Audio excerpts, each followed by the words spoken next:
Hello everyone, I am Shekha. Welcome back to my channel. So आज की video में हम डिस्कस करने वाले हैं कि हम पीएचडी में किस किस वे से एंट्री ले सकते हैं। जेआरएफ के थ्रू एंट्री ले सकते हैं, ये सबको पता है, बट और क्या क्या वे हो सकते हैं जिसके थ्रू हम पीएचडी में एंट्री ले सकते हैं एंड उन वे से एंट्री लेने पर हमें फेलोशिप कितना मिलता है, उन वे से एंट्री लेने पर हमें फाइनेंशियल सपोर्ट कितना मिलता है गवर्नमेंट से या किसी भी यूनिवर्सिटी से, वो सब देखते हैं। सो फर्स्ट वे एंट्री लेने का जेआरएफ है, वो सब जानते हैं, जूनियर रिसर्च फेलोशिप। सो इस वे के थ्रू हमें पीएचडी में एंट्री लेने के लिए कोई भी फेलोशिप चाहिए, चाहे वो सीएसआईआर जेआरएफ हो, चाहे वो डीबीटी जेआरएफ हो, चाहे वो यूजीसी जेआरएफ हो, चाहे वो आईसीएमआर जेआरएफ हो। हमें कोई भी जूनियर रिसर्च फेलोशिप चाहिए इस मोड से पीएचडी में एंट्री लेने के लिए। एंड देन इन सारे मोड्स में हमारी फेलोशिप 2 इयर्स के लिए 31,000 पर मंथ होती है, जिसको कि जूनियर रिसर्च फेलोशिप बोलते हैं। एंड आफ्टर 2 ईयर हम एसआरएफ में अपग्रेड हो जाते हैं, जिसमें हमारी फेलोशिप 35,000 पर मंथ होती है। तो ये हमारा फुल फेलोशिप का अमाउंट रहता है इफ हम किसी भी नेशनल फेलोशिप के थ्रू पीएचडी में एंट्री लेते हैं, किसी भी जेआरएफ मोड से पीएचडी में एंट्री लेते हैं। एंड जो हमारी कॉन्टिजेंसी होती है, जो हमें कोई भी रिसर्च वर्क के लिए कॉन्टिजेंसी मिलता है, वो अराउंड 20,000 एंड 30,000 होता है। जस्ट लाइक 20,000 सीएसआईआर के केस में, 30,000 डीबीटी के केसेस में। सो ये हमारा थोड़ा वैरी करता है डिफरेंट जेआरएफ में। सो सेकेंड मोड आता है हमारा इफ हमारे पास जेआरएफ नहीं है, ओनली नेट है, हमारा जेआरएफ क्वालिफाई नहीं हो पाया, बट हमारे पास नेट है। नेट की जो कट ऑफ होती है वो कम होती है जेआरएफ से, तो ऑब्वियसली हमारा थोड़े कम मार्क्स रह गए, तो हमारे पास नेट है। नेट के थ्रू हम कैसे कैसे एडमिशन ले सकते हैं पीएचडी में, क्या क्या वे है जिसके थ्रू हमारे पास सिर्फ नेट है तो हम पीएचडी में एडमिशन ले सकते हैं। फर्स्ट वे तो ये है कि हमारा डिफरेंट रिसर्च इंस्टीट्यूट्स में जीआरएफ की पोजीशन निकलती है। वो जीआरएफ की पोजीशन पीएचडी वाले जीआरएफ की पोजीशन नहीं होती, वो जीआरएफ की पोजीशन हमारा नॉर्मल रिसर्च किसी प्रोजेक्ट में जीआरएफ की पोजीशन होती है। उसमें मोस्टली जो उनकी रिक्वायरमेंट होती है वो उनकी एमएससी होती है, जिसमें उनके 60% मार्क्स चाहिए उनको, एंड प्लस नेट चाहिए। जीआरएफ नहीं चाहिए, सिर्फ नेट चाहिए। तो हम इसके थ्रू भी पीएचडी में एंट्री ले सकते हैं। कैसे? इफ हमारी कहीं भी यूनिवर्सिटीज में, कहीं भी रिसर्च इंस्टीट्यूट्स में ऐसी कोई पोस्ट निकलती है एंड हम उस पोस्ट के लिए जाते हैं, तो मोस्टली उस पोस्ट की जो टेन्योर होता है वो अराउंड 1 ईयर और 2 ईयर होता है। बट क्या होता है, कुछ स्टूडेंट्स ऐसा करते हैं कि उस पोस्ट के लिए जाते हैं एंड 1 ईयर वहां पे अच्छे से वर्क करते हैं, वहां का रिसर्च फुल सीखते हैं, उस प्रोजेक्ट में हेल्प करते हैं। देन इफ वो सुपरवाइजर से बात करें, सुपरवाइजर से बात करके उनका वो प्रोजेक्ट जो है, उनका वो जो जीआरएफ पोजीशन है, टेम्पररी जीआरएफ पोजीशन है, वो उनका परमानेंट पीएचडी स्कॉलर की पोजीशन में कन्वर्ट हो सकता है। कैसे हो सकता है? सुपरवाइजर नॉर्मल उस यूनिवर्सिटी के थ्रू और रिसर्च लैब के थ्रू उनकी पीएचडी रजिस्टर करा दे। इफ उनकी पीएचडी रजिस्टर हो जाएगी तो वो एक पीएचडी स्टूडेंट हो जाएंगे हमारे उसी रिसर्च इंस्टीट्यूट में और उसी यूनिवर्सिटी में।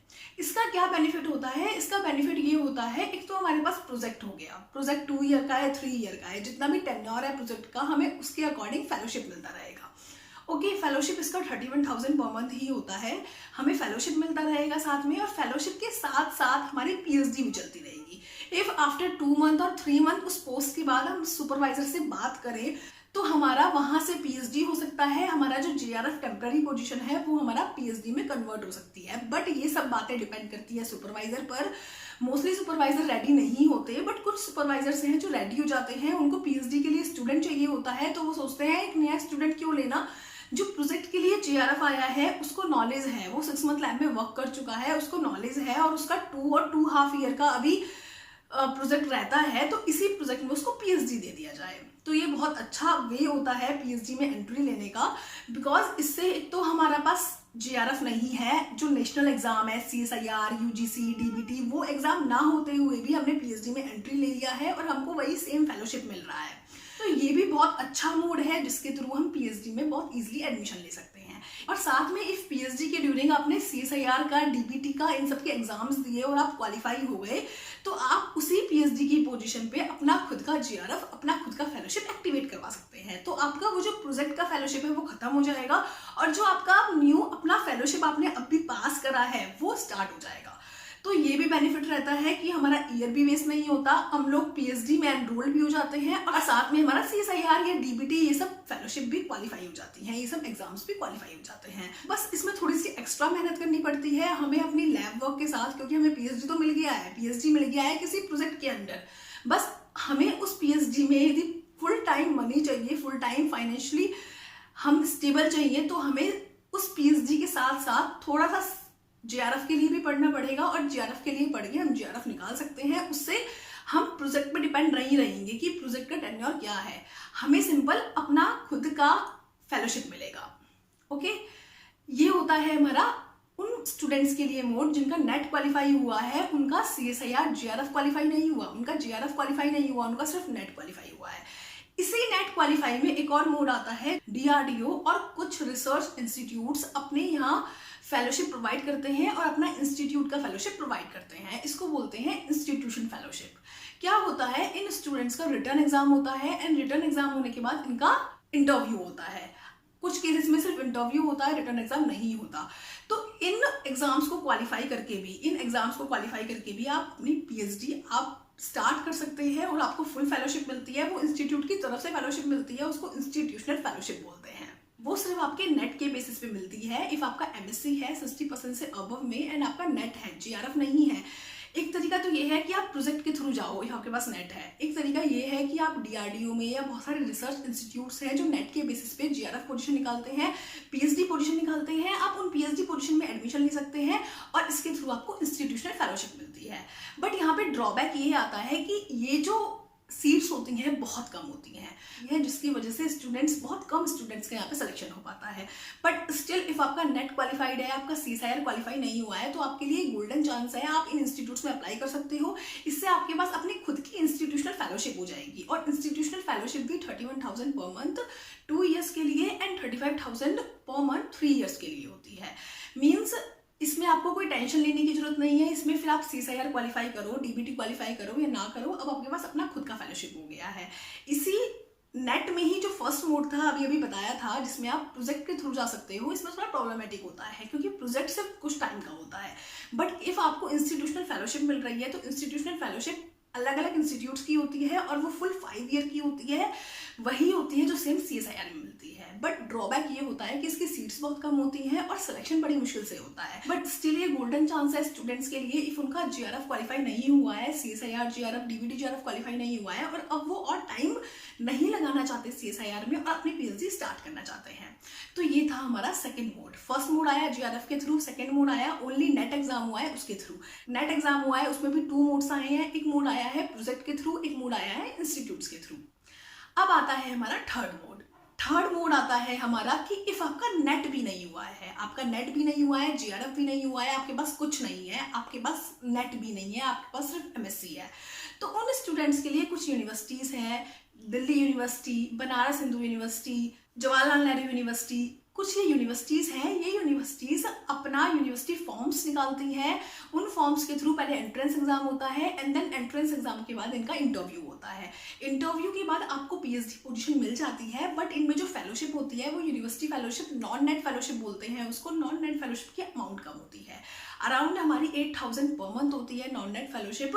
एंड इसका जो पीरियड होता है नॉन नेट फेलोशिप का, ये ओनली 4 ईयर होता है। एक्चुअली ये ओनली 3 ईयर होता है, 1 ईयर ये एक्सटेंड हो जाती है इफ आप एप्लीकेशन फिल करें और आपका प्रोजेक्ट सबमिट नहीं होता है, आपका PhD वो कंप्लीट नहीं होता है, तो ये 4 ईयर एक्सटेंड हो जाती है। बट इसका जो रियल पीरियड है वो 3 ईयर है, 3 + 1 4 ईयर है इसका पीरियड। ओके, तो हमारी इसमें थोड़ा अमाउंट कम मिलती है, बट स्टिल इसका थोड़ा बेनिफिट ये रहता है कि इफ आपके पास CSIR भी नहीं है, DBT भी नहीं है और नेट भी नहीं है और आपको PhD अभी स्टार्ट करना है, आपके पास ड्रॉप करने का टाइम नहीं है, तो आप एटलीस्ट अपनी PhD स्टार्ट कर सकते हैं। तो मोस्टली स्टूडेंट्स क्या करते हैं, अपनी PhD अपने MSc के बाद जस्ट वो ड्रॉप नहीं कर सकते या कोई भी प्रॉब्लम है तो वो ड्रॉप नहीं कर सकते, वो अपनी PhD स्टार्ट कर देते हैं एंड PhD के साथ साथ PhD के फर्स्ट ईयर में, PhD के सेकेंड ईयर में प्रिपरेशन करते हैं। पीएचडी के साथ साथ करते करते प्रिपरेशन करते हैं सीएसआईआर की, डीबीटी की, आईसीएमआर की प्रिपरेशन करते हैं। जब वो एग्जाम क्वालिफाई कर जाते हैं इसको, तो वो उसी दिन से अपनी फेलोशिप एक्टिवेट करा लेते हैं। मीन्स यहाँ पे भी हमारे चांसेस हैं कि हम पीएचडी की ड्यूरिंग अपनी फेलोशिप, खुद की फेलोशिप जो हमारी 31,000 पर मंथ मिलनी है 2 ईयर एंड 35,000 पर मंथ मिलनी है 3 ईयर, वो एक्टिवेट करा सकते हैं। बस इसमें जो इसका सबसे बड़ा बेनिफिट है वो ये है कि हम अपना टाइम वेस्ट ना करें और साथ में पीएचडी में एनरोल्ड हो जाएं, और पीएचडी में एनरोल्ड हो जाएं यूनिवर्सिटी एग्जाम फॉर्म क्लियर करके। इसमें यूनिवर्सिटी एग्जाम क्लियर करना पड़ेगा। यूनिवर्सिटी एग्जाम क्लियर करे बिना आप बिल्कुल एनरोल नहीं हो सकते। आपको यूनिवर्सिटी एग्जाम क्लियर करना पड़ेगा, आपको एंट्रेंस एग्जाम क्लियर करना पड़ेगा, देन एंट्रेंस एग्जाम के बाद आपको इंटरव्यू क्लियर करना पड़ेगा, देन आप पीएचडी में एनरोल हो जाओगे इन यूनिवर्सिटीज में। एंड पीएचडी के साथ साथ फर्स्ट ईयर में पीएचडी की, सेकंड ईयर में आप अच्छे से प्रिपरेशन कीजिए सीएसआईआर की, डीबीटी की, आईसीएमआर की, इन सब की प्रिपरेशन करके आप उस फॉर्म को निकाल सकते हैं। जब आप उस एग्जाम को निकाल लेंगे तो आप उसी दिन से यूनिवर्सिटी फेलोशिप छोड़ दीजिए, नॉन नेट फेलोशिप जो आपको 8,000 मिल रही थी वो छोड़ दीजिए, और अपनी जो खुद की फेलोशिप है सीएसआईआर की, डीबीटी की जो खुद की फेलोशिप है वो एक्टिवेट करा लीजिए। तो इससे आपका वो जो टाइम था पीएचडी की ड्यूरिंग वो भी वेस्ट नहीं हुआ है एमएससी के बाद, और साथ में आपको अपनी फेलोशिप भी मिल गई है। बट इसमें डिसएडवांटेज ये रहता है कि बस थोड़ा सा हेक्टिक हो जाता है स्केड्यूल, बिकॉज आपको पीएचडी के साथ साथ अब आपको जीआरएफ का पढ़ना भी मैनेज करना पड़ेगा। पीएचडी के साथ साथ आपको जीआरएफ की प्रिपरेशन भी फुल करनी पड़ेगी। इफ आप जीआरएफ की प्रिपरेशन नहीं करते हो तो आपका जो फाइनेंशियल सपोर्ट था वो नहीं रहता है, और पीएचडी में आपको सिर्फ 8,000 पर मंथ ही मिल पाता है, इससे ज़्यादा नहीं मिल पाता। सो ये था हमारा थर्ड मोड, जिसमें आपके पास नेट भी नहीं है तो आप क्या कर सकते हो। फोर्थ मोड आता है हमारा गेट। कुछ इंस्टीट्यूट्स होते हैं आईआईटी, आईसर, जेएनसीएसआर, ये इंस्टीट्यूट्स गेट के थ्रू पीएचडी में एडमिशन देते हैं। नॉर्मल हमारा इनका एंट्रेंस एग्जाम भी हो सकता है और डायरेक्ट इंटरव्यू भी हो सकता है, वो डिपेंड करता है इंस्टीट्यूट टू इंस्टीट्यूट। कुछ इंस्टीट्यूट्स में पहले एग्जाम होता है, फिर इंटरव्यू होता है, कुछ इंस्टीट्यूट्स में डायरेक्ट हमारा इंटरव्यू हो जाता है और आपको पीएचडी की पोजीशन मिल जाती है। इफ आपका गेट क्वालिफाई है, गेट में आपकी कैसी भी रैंक है, तो आपको इजीली पीएचडी मिल जाएगा, एंड उस पीएचडी में हमारा फेलोशिप भी मिलता है। फेलोशिप हमारा नॉर्मल जो हमारा 2 ईयर तक 31,000 मिलता है, एंड 3 ईयर तक हमारा एसआरएफ मिलता है, दैट इज 35,000। तो इस फेलोशिप का सबसे बड़ा एडवांटेज ये होता है कि गेट क्वालिफाई करना इजी है as compare to CSIR, because CSIR में बहुत कम बच्चे क्वालिफाई कर पाते हैं, बट गेट में आपकी अच्छी रैंक नहीं भी है, जब भी गेट तो क्वालिफाई किया ही है, एटलीस्ट गेट क्वालिफाई किया है, तो आप इन इंस्टीट्यूट्स में अप्लाई कर सकते हो और पीएचडी स्टार्ट कर सकते हो। तो इसलिए आपको सिर्फ और सिर्फ कभी भी सिर्फ सीएसआईआर का एग्जाम नहीं देना चाहिए, आपको हमेशा सीएसआईआर, गेट, डीबीटी, आईसीएमआर सारे फॉर्म फिल करने चाहिए। कोई भी एक क्वालिफाई हो जाएगा तो एटलीस्ट आपका पीएचडी स्टार्ट हो जाएगा। अदरवाइज नहीं तो आप नॉन नेट के बिना भी पीएचडी स्टार्ट कर सकते हो और साथ साथ प्रिपरेशन कर सकते हो सीएसआईआर, डीबीटी और आईसीएमआर की। ओके, तो ये था हमारा गेट फेलोशिप। गेट फेलोशिप के थ्रू भी आप कुछ इंस्टीट्यूट्स में एंट्री ले सकते हो पीएचडी के लिए। सो फिफ्थ आती है हमारी इंस्पायर फेलोशिप। इंस्पायर फेलोशिप उन स्टूडेंट्स के लिए होती है जो स्टूडेंट्स एमएससी में टॉप करते हैं, जो स्टूडेंट्स फुल सेंट्रल यूनिवर्सिटी में एमएससी में टॉप करते हैं। वो अपनी यूनिवर्सिटी में गोल्ड मेडलिस्ट होने चाहिए, अपनी यूनिवर्सिटी में टॉप करने चाहिए। ऑटोनोमस कॉलेजेस के लिए फेलोशिप नहीं होती। इफ आपके बहुत सारे कॉलेजेस हैं, इफ आपकी यूनिवर्सिटी में बहुत सारे कॉलेजेस लाई करते हैं, तो उन सब कॉलेजेस में सबसे बड़ा टॉपर होगा, जो जिसके सबसे ज़्यादा मार्क्स आएंगे, उसका टॉप करेगा, उसको इंस्पायर फेलोशिप मिलेगी। इंस्पायर फेलोशिप में जब आप एमएससी क्वालिफाई करते हो और आपको इंस्पायर का सर्टिफिकेट मिलता है, डीएसटी इंस्पायर का सर्टिफिकेट मिलता है, तो वो सर्टिफिकेट आपका 2 ईयर तक, वो अवार्ड लेटर आपका 2 ईयर तक वैलिड होता है। विद इन 2 ईयर आप अपना पीएचडी स्टार्ट कर सकते हो और पीएचडी स्टार्ट करके इंस्पायर की फेलोशिप अवेल कर सकते हो। तो इस तरीके से आपको इंस्पायर की फेलोशिप मिलती है। आपके लिए कोई सीएसआईआर की प्रिपरेशन नहीं करी, आपने कोई डीबीटी की प्रिपरेशन नहीं करी, आपने किसी नेशनल एग्जाम की प्रिपरेशन नहीं करी, जस्ट अपनी यूनिवर्सिटी में टॉप करके, अपनी यूनिवर्सिटी में फर्स्ट रैंक लाके, अपनी यूनिवर्सिटी सिर्फ ये फर्स्ट रैंक को मिलती है और किसी को नहीं मिलती, अपनी यूनिवर्सिटी में फर्स्ट रैंक लाके आप इंस्पायर फेलोशिप को ले सकते हो पीएचडी की during. And inspire fellowship same होती है हमारी 31,000 पर मंथ 2 ईयर्स के लिए, and then 35,000 per month 3 years के लिए। सो ये हमारे 5 वे होते हैं जिनके थ्रू हम पीएचडी में एडमिशन ले सकते हैं। या तो आपका सीएसआईआर क्वालिफाई होगा, जीआरएफ क्वालिफाई होगा। यदि आपका जीआरएफ क्वालिफाई है तो वेल एंड गुड, किसी बात की टेंशन ही नहीं है। जीआरएफ क्वालिफाई नहीं है, सिर्फ नेट क्वालिफाई है, तो जब भी आप डीआरडीओ में और कुछ प्रोजेक्ट्स में एंट्री ले सकते हो, उसके थ्रू आप पीएचडी में जा सकते हो। इफ आपका नेट भी नहीं है तो नॉन नेट फेलोशिप के थ्रू आप यूनिवर्सिटीज में एडमिशन ले सकते हो, एंड यूनिवर्सिटीज में स्टार्टिंग के 2 ईयर्स आप प्रिपरेशन कर सकते हो सीएसआईआर के लिए, एंड सीएसआईआर, डीबीटी ये सब क्वालिफाई करके आप अपनी खुद की फेलोशिप अवेल कर सकते हो। और जब तक आपकी फेलोशिप अवेल नहीं होती है, जब तक आपका क्वालिफाई नहीं होता है, जब तक आपको 8,000 पर मंथ मिलता रहता है। एंड फोर्थ मोड आता है गेट मोड। गेट क्वालिफाई करिए, गेट क्वालिफाई करके आप इजीली आईआईटी में, आईसर्स में, इन सब में एडमिशन ले सकते हो पीएचडी के लिए। एंड फिफ्थ मोड आता है, इफ आपने कोई नेशनल एग्जाम नहीं किया है तो आप अपनी ही यूनिवर्सिटी के एग्जाम के थ्रू भी पीएचडी में एडमिशन ले सकते हो। तो ये हमारे 5 मोड है, इन 5 मोड के थ्रू आप पीएचडी में एडमिशन ले सकते हो। सो ये जो स्टूडेंट्स का मिथ होता है कि सिर्फ जीआरएफ क्वालिफाई करेंगे जब भी पीएचडी में एडमिशन ले सकते हैं, जीआरएफ क्वालिफाई नहीं करेंगे पीएचडी में एडमिशन नहीं ले सकते, ये ऐसा नहीं है। आप पीएचडी में एडमिशन ले सकते हो। बट यहाँ पे एक बात ध्यान रखने वाली आती है, जेआरएफ क्वालिफाई करके पीएचडी में एडमिशन लेना सबसे बेस्ट मोड होता है। बेस्ट मोड क्यों होता है? क्योंकि ये सारे जो मेथड है ये हमारे शॉर्ट टर्म के लिए बहुत बेस्ट है, क्योंकि शॉर्ट टर्म के लिए हमारा टाइम वेस्ट नहीं हो रहा है और हमने डायरेक्ट पीएचडी में एडमिशन ले लिया है। बट लॉन्ग टर्म के लिए देख जाए तो ये मेथड अच्छे नहीं है। क्यों अच्छे नहीं है? क्योंकि जब भी आप पोस्ट डॉक के लिए जाते हो पीएचडी के बाद, या पीएचडी के बाद आप किसी भी प्रोफेसर की पोस्ट के लिए जाते हो, तो सबसे पहला जो आपके सीवी में मेंशन होता है वो यही मेंशन होता है कि आपने जो पीएचडी करी है वो किसके अंडर किया है। मींस आपने डीबीटी के फंडेड पीएचडी करा है, आपने सीएसआईआर फंडेड पीएचडी करा है, आपको किसने फंड किया था और आपका कौन कौन सा एग्जाम क्वालिफाई था। तो इससे बहुत ज़्यादा इम्पैक्ट पड़ता है आपकी आगे जॉब पे, आपका आगे पोस्ट डॉक पे। तो सबसे बेस्ट ऑप्शन तो यही रहता है कि आप सीएसआईआर, जेआरएफ, डीबीटी, जेआरएफ इन सबको क्वालिफाई करें एंड देन फिर पीएचडी के लिए जाएं। बट स्टिल इफ आप पीएचडी के लिए जाना चाहते हो तो बहुत सारे ऑप्शंस है पीएचडी के लिए जाने के लिए। एंड आप पीएचडी के लिए एनरोल होने के बाद भी प्रिपरेशन कर सकते हो डिफरेंट नेशनल एग्जाम्स की। ये भी बहुत अच्छा मोड है। सो ये थी हमारी वीडियो जिसके थ्रू हमें डिफरेंट मोड्स पता चले जिससे हम पीएचडी में एडमिशन ले सकते हैं। So best of luck.